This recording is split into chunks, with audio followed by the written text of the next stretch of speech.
الحمد للہ رب العالمین والعاقبۃ للمتقین والصلاة والسلام علی سید المرسلین اما بعد فاعوذ باللہ من الشیطان الرجیم بسم اللہ الرحمن الرحیم قد جاءکم من اللہ نور وکتاب مبین صدق اللہ مولانا العظیم وصدق رسولہ النبی الامین المتین المبین الکریم ونحن علی ذلک لمن الشاہدین والشاکرین والحمد للہ رب العالمین۔ آئیے ہم اور آپ عقیدت و محبت کے ساتھ آقا نامدار، مدینے کے تاجدار، دونوں عالم کے مالک و مختار احمد مجتبی محمد مصطفیٰ صلی اللہ علیہ وسلم کی بارگاہ میں درود و سلام کا نذرانہ عقیدت پیش کریں۔ پڑھے باواز بلند اللہم صلی علی سیدنا شفیعنا حبیبنا مولانا محمد بارک وسلم صلی علیہ صلاۃ و سلام علیک یا حبیب یا رسول اللہ صلی اللہ تعالی علیہ وسلم۔ حضور اعلیٰ حضرت علیہ رحمت رضوان ارشاد فرماتے ہیں، صبح طیبہ میں ہوئی بٹتا ہے باڑا نور کا، صبح طیبہ میں ہوئی بٹتا ہے باڑا نور کا، صدقہ لینے نور کا آیا ہے تارا نور کا، اور میں گدا تو بادشاہ بھر دے پیالہ نور کا، میں گدا تو بادشاہ بھر دے پیالہ نور کا، نور دن دونا تیرا دے ڈال صدقہ نور کا، اور آقا تیری نسل پاک میں ہے بچہ بچہ نور کا، تیری نسل پاک میں ہے بچہ بچہ نور کا، تو ہے عین نور تیرا سب گھرانہ نور کا۔ حضرات محترم، جیسا کہ آپ تمامی حضرات کو معلوم ہے کہ یہ ماہ پاک ربیع الاول شریف کا پیارا مہینہ ہے۔ اس کی 12 تاریخ کو حبیب کبریا امام الانبیاء، بے کسوں کے کس، بے بسوں کے بس، بے سہاروں کے سہارا، بے چاروں کے چارہ، غریبوں کی حامی، یتیموں کے والی، شفیع المذنبین، رحمت للعالمین، تاجدار عرب و عجم، فخر آدم و بنی آدم، احمد مجتبی محمد مصطفیٰ صلی اللہ علیہ وسلم کی جلوہ گری ہوئی۔ حضرات محترم، ربیع الاول کے معنی ہے پہلی بہار، یعنی سرکار دو عالم صلی اللہ علیہ وسلم کی تشریف آوری سے ساری دنیا بقعہ نور بن گئی۔ 360 خداؤں کے پجاریوں کو ایک خدا کی معرفت حاصل ہو گئی۔ محسن کائنات، معلم انسانیت، رحمت دو عالم صلی اللہ علیہ وسلم کی تشریف آوری سے قبل دنیا کی حالت اتنی خستہ و خراب ہو چکی تھی کہ جدا ایک ایک خدا تھا ہر قبیلے ہر گھرانے کا، کوئی بت فتح پانے کا، کوئی بت بھاگ جانے کا۔ وہی کعبہ جسے پیغمبروں کی سجدگاہ کہیے، وہی کعبہ جسے تقدیس کا نور نگاہ کہیے، وہی کعبہ جو خدا کے بت شکن بندوں کا معبد تھا، جسے پاکیزہ رکھنا فطرت انسان کا مقصد تھا، اسی کعبہ کو یاروں نے صنم خانہ بنا ڈالا، دلوں سے ظالموں نے نقش وحدت کا مٹا ڈالا۔ حضرات محترم، ہر طرف کفر، شرک، ظلم و ستم کی گھٹائیں چھا چکی تھی، جوا بازی، شراب خوری، زناکاری عام تھی، بدکاری، عیاری، مکاری، چوری اور ڈکیتی لوگوں کا معمول بن گیا تھا۔ آپس میں الفت و محبت، انس و پیار کی بو تک نہ رہی تھی۔ انسان ایک کوہ آتش فشاں تھا جس سے ہر لمحہ بغض و عناد کی جنگ اور فساد کی آگ نکلتی رہتی تھی۔ ہر قبیلہ دوسرے کے ساتھ لڑائی کے لیے تیار تھا۔ جذبات اتنے مشتعل اور بے قابو تھے کہ ذرا ذرا ذرا سی بات پر کشت و خون کا بازار گرم ہو جاتا تھا.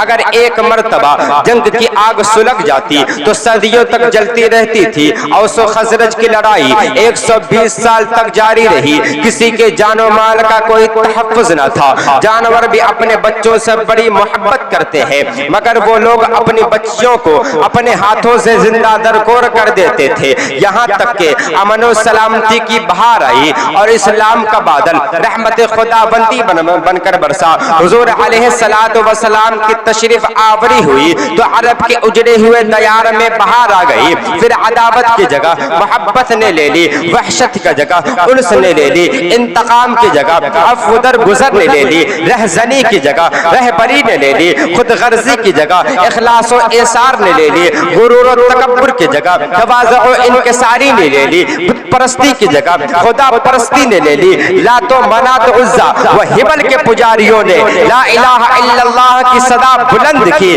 ایک عرب نے آدمی کا بول بالا کر دیا, ایک عرب نے آدمی کا بول بالا کر دیا. خاک کے ذروں بہم جوش سریا کر دیا. خود نہ تھے جو راہ پر اوروں کے ہادی بن گئے, خود نہ تھے جو راہ پر اوروں کے ہادی بن گئے. کیا نظر تھی جس نے مردوں کو مسیحا کر دیا. حضرات محترم, تو میں عرض کر رہا تھا کہ ربیع الاول شریف کا پیارا مہینہ ہے. اس کی 12 تاریخ کو رحمت للعالمین جلوہ فروز ہوئے. اللہ تبارک و تعالی قرآن کریم میں ارشاد فرماتا ہے قد جاءکم من اللہ نور و کتاب مبین. بے شک تمہارے پاس اللہ تعالی کی طرف سے ایک نور آیا اور روشن کتاب. حضرات محترم, اللہ تعالیٰ نے قرآن کریم میں کئی مقامات پر سرکار دو عالم صلی اللہ علیہ وسلم کی آمد کا تذکرہ فرمایا ہے. ارشاد باری تعالی ہے وما ارسلناک الا رحمتا للعالمین, اور ہم نے تمہیں سارے جہانوں کے لیے رحمت بنا کر بھیجا. لقد من اللہ علی المؤمنین اذ بعث فیہم رسولا, بے شک اللہ تبارک و تعالی کا بڑا احسان ہوا مومنوں پر کہ ان میں ایک رسول بھیجا. یا ایھا الناس قد جاءکم برہان من ربکم, اے لوگو بے شک تمہارے پاس اللہ تعالیٰ کی طرف سے واضح دلیل آئی. حضرات محترم, ان آیات مقدسہ میں غور فرمائیے تو کہیں اللہ تعالیٰ کا ارشاد ہوتا ہے کہ ہم نے تمہاری طرف رحمت دو عالم صلی اللہ علیہ وسلم کو مبعوث فرمایا, اور کہیں ارشاد ہوتا ہے کہ تمہارے پاس تشریف لائے, یعنی بھیجا وہ جاتا ہے جو پہلے بھی کہیں موجود ہو, تشریف وہ لاتا ہے جو پہلے بھی کسی جگہ موجود ہو. تو ماننا پڑے گا کہ میرے آقا و مولا حضور صلی اللہ علیہ وسلم ہم میں جلوہ افروز ہونے سے پہلے بھی کہیں موجود تھے. یہی عقیدہ مذہب اہل سنت و جماعت کا ہے. فرشتہ تھا نہ آدم تھے, نہ ظاہر تھا خدا پہلے, بنے ساری خدائی سے محمد مصطفیٰ پہلے. حضرات محترم, اللہ تبارک و تعالی قرآن کریم میں ارشاد فرماتا ہے هو الاول والآخر والظاہر والباطن وهو بكل شيء علیم. علامہ شیخ عبدالحق محدث دہلوی مدارج النبوہ کے خطبے میں ارشاد فرماتے ہیں کہ یہ آیت شان خدا بھی ہے اور نعت مصطفیٰ بھی. قلندر لاہوری ڈاکٹر اقبال اس کا ترجمہ یوں کرتے ہیں نگاہ عشق مستی میں وہی اول وہی آخر, وہی قرآن وہی فرقہ وہی یاسین وہی طہا. حضرات محترم, سیدنا جابر رضی اللہ تعالی عنہ نے ایک مرتبہ حضور علیہ السلام کی بارگاہ عالیہ میں عرض کیا کہ یا رسول اللہ صلی اللہ تعالی علیہ وسلم, اللہ تعالی نے ہر شے سے پہلے کس شے کو پیدا فرمایا, ہر شے سے پہلے کس شے کو پیدا فرمایا؟ تو آپ نے ارشاد فرمایا یا جابر ان اللہ تعالی خلق قبل الاشیاء نورا نبیک من نورہ ولم یکن فی ذلک الوقت لوح ولا قلم ولا جنت ولا نار ولا ملک ولا سماء ولا ارض ولا شمس ولا قمر قمر ولا جن ولا انس. اے جابر اللہ تعالیٰ نے ہر شے سے پہلے تیرے نبی کے نور کو اپنے نور سے پیدا فرمایا، اور اس وقت نہ لوح تھی، نہ قلم، نہ جنت، نہ دوزخ، نہ زمین، نہ آسمان، نہ کوئی جن، نہ کوئی فرشتہ اور نہ کوئی انسان. ہے انہی کے دم قدم سے باغ عالم میں بہار، ہے انہی کے دم قدم سے باغ عالم میں بہار. وہ نہ تھے عالم نہ تھا، گر وہ نہ ہو عالم نہ ہو.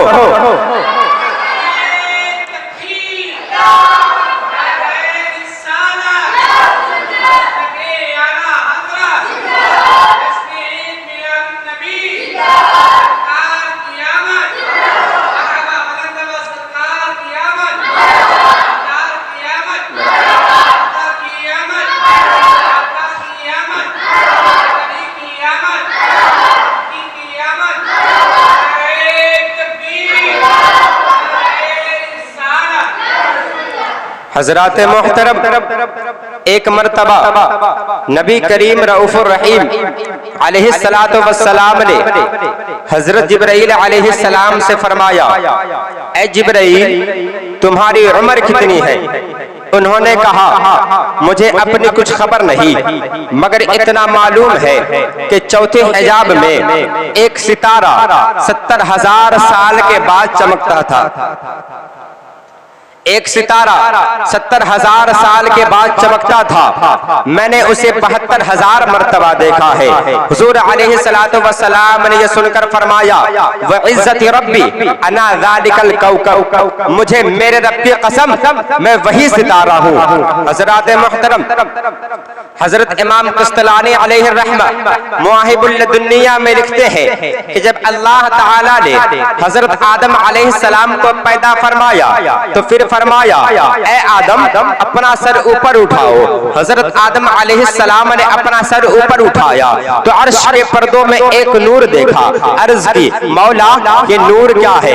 فرمایا، یہ نور ایک نبی کا ہے جو تیری اولاد میں سے ہوگا، اور اس کا نام آسمان میں احمد اور زمین میں محمد ہوگا. اگر وہ نہ ہوتے تو میں تمہیں پیدا نہ کرتا اور نہ زمین و آسمان کو. حضرات محترم، اللہ تعالیٰ نے ہر شے سے پہلے نور مصطفیٰ صلی اللہ علیہ وسلم کو پیدا فرمایا، مگر منکرین و بے دین طرح طرح کے حیلے بہانوں سے انکار کرتے ہیں اور سرکار دو عالم صلی اللہ علیہ وسلم کو اپنے جیسا بشر کہتے ہیں. معاذ اللہ رب العالمین. حضرات محترم، صاحب تفسیر روح البیان لکھتے ہیں، ایک مرتبہ سلطان محمود غزنوی حضرت ابو الحسن خرقانی کے آستان عالیہ میں حاضر ہوا. اس وقت حضرت بایزید بستامی کا ذکر ہو رہا تھا.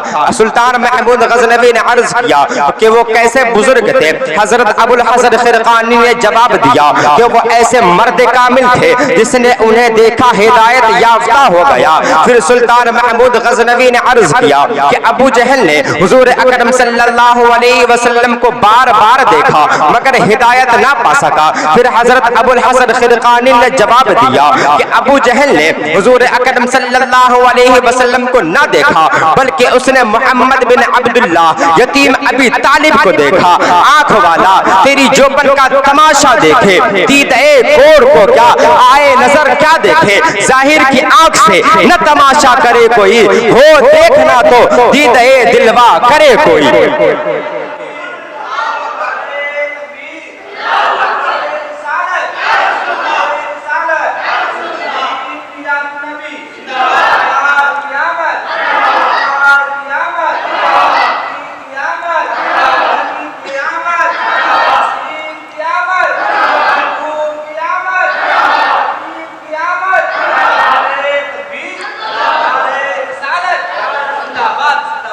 حضرات محترم، آج بھی جو مومن ہے وہ آپ کو نور من نور اللہ دیکھ رہے ہیں، اور منکرین و بے دین آپ کو اپنے جیسا بشر محمد بن عبداللہ سمجھ رہے ہیں. اللہ تعالیٰ انہیں ہدایت نصیب فرمائے. حضرات محترم، اللہ تعالیٰ نے ہر شے سے پہلے نور مصطفیٰ صلی اللہ علیہ وسلم کو پیدا فرمایا. پھر وہ منتقل ہوتا ہوا حضرت عبداللہ کے پشت مبارک میں پہنچا. اس نور کی تنویر سے آپ کی پیشانی منور ہوئی. ایک مکی عورت نے آپ کے پیشانی کے تجلی کو دیکھا تو کہنے لگی آپ مجھ سے شادی کر لیں. آپ نے فرمایا میں اپنے والدین کی رضا کے بغیر کچھ نہیں کر سکتا. کچھ دنوں کے بعد آپ کی شادی حضرت آمنہ سے ہو گئی. پھر وہ نور پاک حضرت عبداللہ کے پشت مبارک سے حضرت آمنہ کے شکم انور میں منتقل ہو جاتا ہے. کچھ دنوں کے بعد حضرت عبداللہ اس مکی عورت کے قریب سے گزرے جو آپ سے شادی کرنے کی خواہش مند تھی. کیا دیکھتے ہیں کہ اس مکی عورت نے اپنا چہرہ پھیر لیا ہے. آپ نے اس سے منہ پھیرنے کی وجہ دریافت کی تو کہنے لگی آپ کی پیشانی میں جو نور میں نے دیکھا تھا اب وہ مجھے نظر نہیں آتا. وہ جس کے نور سے تیری چمکتی تھی پیشانی اسی کی تھی میں طالب اور اسی کی تھی میں دیوانی. مگر میں رہ گئی محروم. قسمت میری پھوٹی ہے. سنا ہے وہ نعمت آمنہ نے تجھ سے لوٹی ہے. حضرات محترم سیدہ آمنہ فرماتی ہے کہ جب سرکار دو عالم صلی اللہ علیہ وسلم میرے شکم میں جلوہ گر ہوئے تو مجھے ہر طرف سے مبارک بادی کی آوازیں آتی تھی. اور جب سرکار دو عالم صلی اللہ علیہ وسلم کے ولادت کا وقت قریب ہوا اس وقت حضرت عبد المطلب طواف کعبہ میں مشغول تھے. میں کیا دیکھتی ہوں کہ چند راز قد عورتیں میرے گھر میں داخل ہوئی. میں حیران تھی کہ یہ بلند قامت عورتیں کون ہیں. ان میں سے ایک بولی میرا نام آسیہ ہے. دوسری نے کہا میرا نام مریم ہے. اور دوسری عورت ہے. چنانچہ روح دو عالم صلی اللہ علیہ وسلم کی ولادت باسعادت ہوئی اور آپ نے دنیا میں تشریف لاتے ہی سب سے پہلے سجدہ فرمایا. علامہ حسن رضا خان فاضل بریلوی فرماتے ہیں پر نور ہے زمانہ صبح شب ولادت پردہ اٹھا ہے کس کا. صبح شب ولادت آئی نئی حکومت سکہ نیا چلے گا عالم نے رنگ بدلا صبح شب ولادت. حضرات محترم حضور علیہ السلام سجدہ کرتے ہوئے دنیا میں تشریف لائے. سجدہ کرنے کے لیے ضروری ہے کہ جسم پاک ہو, جگہ پاک ہو, لباس پاک ہو. آپ نے سجدہ فرما کر یہ اعلان بھی فرما دیا کہ میں بھی پاک ہوں, جگہ بھی پاک ہے اور میری والدہ بھی پاک ہے. حضرات محترم حضور علیہ السلام کی آمد سے صرف حضرت آمنہ کا گھر ہی پاک نہیں ہوا بلکہ حضور علیہ السلام فرماتے ہیں کہ میرے لیے ساری زمین مسجد بنا دی گئی.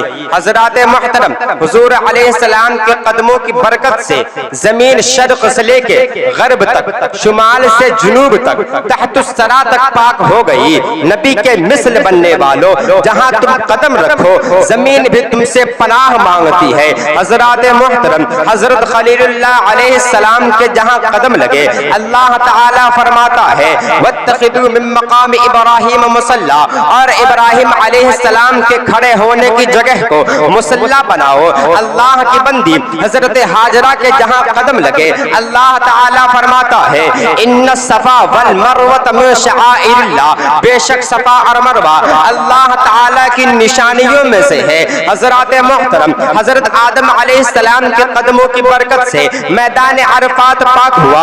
حضرت ابراہیم علیہ السلام کے جہاں قدم لگے وہ جگہ مصلی بن گئی اور پاک ہو گئی. حضرت ہاجرہ کے جہاں قدم لگے وہ پہاڑی پاک ہو گئی. حضرت اسماعیل علیہ السلام کے جہاں قدم لگے وہ آب زمزم کا کنواں پاک ہو گیا. اور حضور علیہ السلام کے قدموں کی برکت سے ساری روئے